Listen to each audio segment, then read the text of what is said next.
Hello friends, welcome back to coastal cricket. Cricket ప్రపంచాన్ని షేక్ చేస్తున్న తాజా అప్డేట్స్. ఆర్సీబీ ఫ్యాన్స్కి మరోసారి గట్టి షాక్ తగిలింది.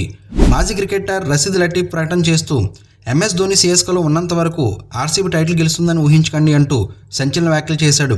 మరి విరాట్ కోహ్లీ, రజత్ పటిదార్ లీడర్షిప్ ఈ జట్టును గెలుపుబాట పట్టించగలదా? ఇక సన్ రైజర్స్ హైదరాబాద్కు ఐపీఎల్ 2025 ప్రారంభానికి ముందే గట్టి ఎదురుదెబ్బ తగిలింది.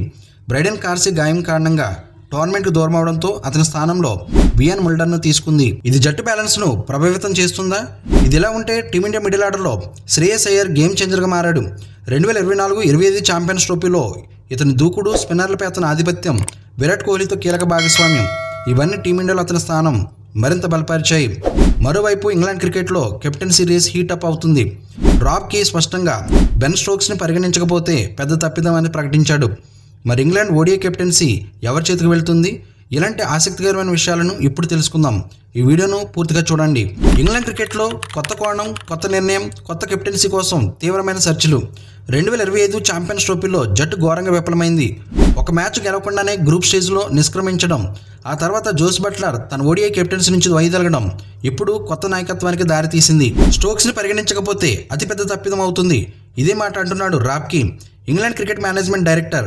కేవలం ఒక ఆటగాడనే కాదు, ఒక అద్భుతమైన నాయకుడిగాను స్టోక్స్ తన ముద్ర వేసుకున్నాడు. టెస్ట్ క్రికెట్లో అతని నాయకత్వ శైలి అందరికీ తెలిసిందే. ఒత్తిడిలోని జట్టును ఒక గొప్ప దిశగా నడిపించే తత్వం స్టోక్స్కు సొంతం. ఇప్పుడు ఓడిఐ జట్టుకు అతని సేవలు అవసరమా అనేది ప్రధాన చర్చనీయాంశమైంది. ఇది ఇంగ్లాండ్ క్రికెట్కు ఒక రిస్క్ కావచ్చు, లేదా ఒక గేమ్ చేంజర్ కూడా కావచ్చు. స్టోక్స్కి కెప్టెన్సీ అప్పగిస్తే అతని ప్రదర్శనపై ఏమాత్రం ప్రభావం పడుతుంది? అతని ఫిట్నెస్ కుదిరిపడుతుందా? ఓడిఐ ఫార్మాట్లో మళ్ళీ పూర్తి స్థాయిలో ఆడగలడా? ఇవే ఇప్పుడు పెద్ద ప్రశ్నలు. గతంలో 2023 ప్రపంచ కప్ కోసం ఓడిఐ రిటైర్మెంట్ను తాత్కాలికంగా విరమించుకున్న స్టోక్స్ ఆ తర్వాత గాయాల కారణంగా 2025 ఛాంపియన్స్ ట్రోఫీ ఆడలేకపోయాడు. మరి ఇప్పుడు మళ్ళీ అతనిపై భారం వేయాలా, లేక కొత్త కెప్టెన్సీ కోసం ఎదుగుతారా? ఇంగ్లాండ్ క్రికెట్ భవిష్యత్ కెప్టెన్ ఎవరు? హ్యారీ బ్రూక్ పేరు వినిపిస్తుంది. అలాగే 2024లో ఆస్ట్రేలియాతో జరిగిన సిరీస్లో తాత్కాలికంగా ఇంగ్లాండ్ జట్టును నడిపించిన బ్రూక్ మంచి నాయకత్వ లక్షణాలు ప్రదర్శించాడు. రాబ్కి అభిప్రాయ ప్రకారం స్టోక్స్ సాయం వల్ల బ్రూక్ మరింత మెచ్యూర్డ్ లీడర్గా మారే అవకాశం ఉంది. ఇంగ్లాండ్ మేనేజ్మెంట్ ముందు ఇప్పుడు రెండు కీలకమైన మార్గాలున్నాయి. ఒకటి, స్టోక్స్ని ఓడిఐ కెప్టెన్గా ప్రకటించి అతని అనుభవాన్ని ఉపయోగించుకోవడం, లేదా భవిష్యత్తును దృష్టిలో ఉంచుకుని హ్యారీ బ్రూక్ వంటి యువ కెప్టెన్ను సిద్ధం చేసుకోవడం. ఇది ఇలా ఉండగా ఐపీఎల్ 2008 నుంచి ఆడుతున్న జట్లలో ఇప్పటికీ ఒక్క ట్రోఫీ కూడా గెలవలేకపోయిన 3 జట్లు ఉన్నాయి.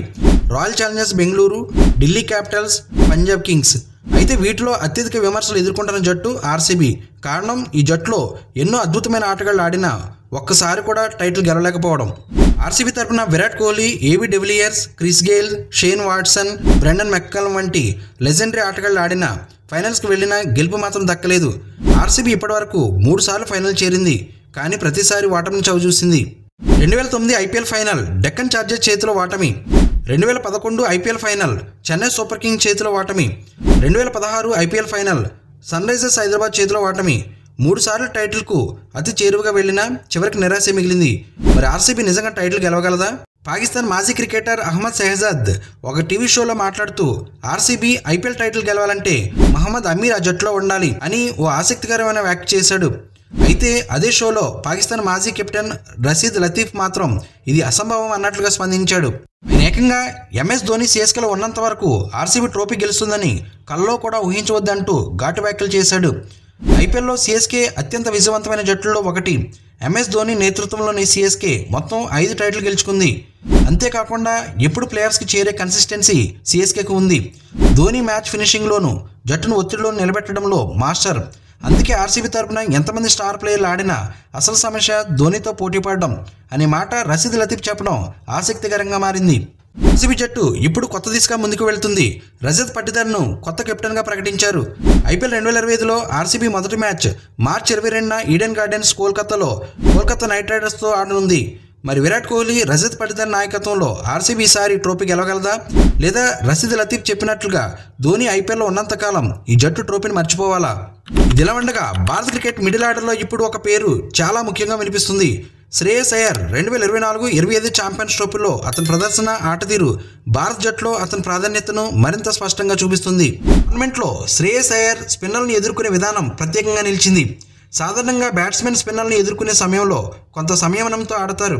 కానీ అయ్యర్ మాత్రం బౌలర్ డెలివరీకి ముందే కదిలి స్టంప్స్ నుంచి దూరంగా వెళ్లి షాట్స్ ఆడే విధానం తన వ్యూహాన్ని అభివృద్ధి చేశాడు. దీనివలన అతను తక్కువ రిస్క్తో ఎక్కువ పరుగులు చేయగలిగాడు. అప్పుడు సలీం మాలిక్ భారత్ స్పిన్నర్లను మానసికంగా ఆడుకునేవాడు. ఇప్పుడు అదే ధైర్యంతో అదే చతురతతో శ్రేయస్ అయ్యర్ తన ఆట తీరును తీర్చిదిద్దాడు. అతడు న్యూజిలాండ్, పాకిస్తాన్ జట్లపై కీలక ఇన్నింగ్స్లో ఆడి భారత్ జట్టును విజయ తీరానికి చేర్చాడు.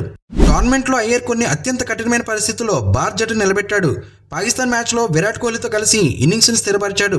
న్యూజిలాండ్తో మ్యాచ్లో 30 పరుగులకి 3 వికెట్లు కోల్పోయిన పరిస్థితుల్లో జట్టును ఆదుకున్నాడు. అతని బ్యాటింగ్ కారణంగా భారత మిడిల్ ఆర్డర్ మరింత బలంగా మారింది. అయ్యర్ ప్రదర్శన చూస్తే అతను కేవలం తన పరుగుల మీద ఫోకస్ పెట్టడం కాదు, రోహిత్ శర్మ టాప్ ఆర్డర్లో ఎలా దూకుడుగా ఆడతాడో అయ్యర్ మిడిల్ ఆర్డర్లో కూడా అదే పని చేస్తున్నాడు. అతను వేగంగా పరుగులు చేయడంతో మిగిలిన బ్యాట్స్మెన్లు ప్రశాంతంగా ఆడే అవకాశం దొరుకుతుంది. 2019 ప్రపంచ కప్ తర్వాత 2500 పరుగుల కంటే ఎక్కువ స్కోర్ చేసిన కేవలం 6 ఆటగాళ్లు మాత్రమే ఉన్నారు. కానీ వారంతా టాప్ 3లో బ్యాటింగ్ చేసిన వాళ్ళు. అయ్యర్ మాత్రం మిడిల్ ఆర్డర్లో ఆడి ఈ గొప్ప రికార్డును నెలకొల్పాడు. ఒకనొక దశలో భారత్ జట్ మేనేజ్మెంట్ ఒక లెఫ్ట్ హ్యాండర్ను మిడిల్ ఆర్డర్లో ప్రవేశపెట్టాలని భావించింది. కానీ అయ్యర్ తన బ్యాటింగ్తో తిరిగి తన స్థానం నిలబెట్టుకున్నాడు. ఇప్పుడు అతను టీమిండియాలో అత్యంత నమ్మదగిన మిడిల్ ఆర్డర్ బ్యాట్స్మెన్గా మారాడు. ఒకప్పుడు టీంలో తన స్థానం కోల్పోతానేమో అన్న టెన్షన్లో ఉన్న అయ్యర్ ఇప్పుడు టీమిండియాలో కీలకమైన ఆటగాడిగా ఎదిగాడు. అతడు దూకుడు, షాట్లు ఎంపిక, మ్యాచ్ను కంట్రోల్ చేసే మైదానంలో పరిణితి అతన్ని ప్రత్యేకమైన ఆటగాడిగా మార్చాయి. ఈ ఫామ్ను కొనసాగిస్తూ టీమిండియాని మరిన్ని విజయాల బాటలో నడిపిస్తాడా? మరి అయ్యర్ ఆట తీరుతో భారత్కు మరో ఐసీసీ ట్రోఫీ వస్తుందా అన్నది ఆసక్తికరమైన ప్రశ్న. ఇలా ఉండగా ఐపీఎల్ 2025 ప్రారంభానికి ముందే సన్ రైజర్స్ హైదరాబాద్కు గట్టి ఎదురుదెబ్బ తగిలింది. జట్టు కీలక ఆల్రౌండర్ బ్రైడెన్ కార్సీ గాయం కారణంగా టోర్నమెంట్కు దూరమయ్యాడు. కార్స్ను గత ఏడాది ఎస్ఆర్హెచ్ ₹1 కోటి బేస్ ప్రైజ్తోనే కొనుగోలు చేసింది. అయితే ఇటీవల ఇండియా ఇంగ్లాండ్ వన్డే సిరీస్ సమయంలో అతని ఎడమ కాలు బొటన వేలుకి గాయమైంది. ఈ గాయం మరింత తీవ్రమవడంతో ఐపీఎల్ 2025లో అతను ఆడలేడని ఎస్ఆర్హెచ్కి అధికారికంగా ప్రకటించాడు. ఎస్ఆర్హెచ్ త్వరగా స్పందించి సౌత్ ఆఫ్రికా ఆల్రౌండర్ వియాన్ ముల్డర్ను కార్ స్థానంలో తీసుకుంది. ముల్డర్ 2024 ఛాంపియన్స్ ట్రోఫీలో సౌత్ ఆఫ్రికా తరపున అత్యధిక వికెట్లు తీసిన బౌలర్గా నిలిచాడు. అతను ఇప్పటివరకు 128 టీ20లు ఆడి 2172 పరుగులు చేయడంతో పాటు 67 వికెట్లు కూడా తీశాడు. ఇది అతని మొదటి ఐపీఎల్ సీజన్, కానీ అతను ఇప్పటికే SC20 లాంటి టోర్నమెంట్లు ఆడిన అనుభవం కూడా ఉంది. ఎస్ఆర్హెచ్ గత సీజన్లో రన్నరప్గా నిలిచింది. ఈసారి టైటిల్ గెలవాలని గట్టి సంకల్పంతో ఉంది. ఐపీఎల్ 2025 మార్చి 22 నుంచి ప్రారంభం కానుంది. ఎస్ఆర్హెచ్ తన మొదటి మ్యాచ్ మార్చి 23న హైదరాబాద్లో రాజస్థాన్ రాయల్స్తో ఆడనుంది. బ్రైడెన్ కార్స్ కాకుండా ఎస్ఆర్హెచ్ మరికొంత అనుభవం ఉన్న ఆటగాడులను తీసుకోవచ్చా, లేదా ముల్డర్ ఎస్ఆర్హెచ్ బ్యాలెన్స్కు పూర్తి న్యాయం చేయగలడా అనేది చూడాల్సిన విషయం. కానీ చెన్నై, కోల్కతా లాంటి జట్లతో పోటీ పడాలంటే ఎస్ఆర్హెచ్ బౌలింగ్లో మరింత మెరుగుదల అవసరం. మరి ఎస్ఆర్హెచ్ ఈ సీజన్లో ఎలా రాణిస్తుందో చూడాలి. ఫ్రెండ్స్, ఈ వీడియో నచ్చితే లైక్ చేయండి. మరిన్ని ఇంట్రెస్టింగ్ వీడియోస్ కోసం మన ఛానల్ని సబ్స్క్రైబ్ చేసుకుని బెల్ ఐకాన్ యాక్టివేట్ చేసుకుంటే నేను పోస్ట్ చేసే నెక్స్ట్ వీడియో మీకు నోటిఫికేషన్ వస్తుంది. Thank you for watching. జై హింద్.